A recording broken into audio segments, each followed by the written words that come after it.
আরে দাদা সরেন না সামনে।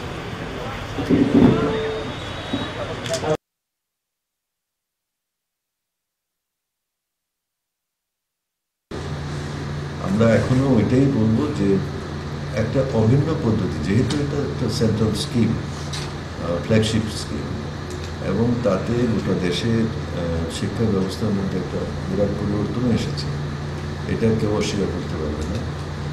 আবারও বলবো যে এখন মানিক সরকারকে যদি সামান্য পর্যন্ত ওনার মানবিকতা থাকে, উনি স্বয়ং আসা দরকার এবং হাঙ্গার স্ট্রাইক এখান থেকে উইথড্র করার জন্য আপিল করা দরকার এবং অতি সত্বর তাদেরকে রেগুলারেশন করার জন্য ওনার বিধানসভাতে ল আনা দরকার।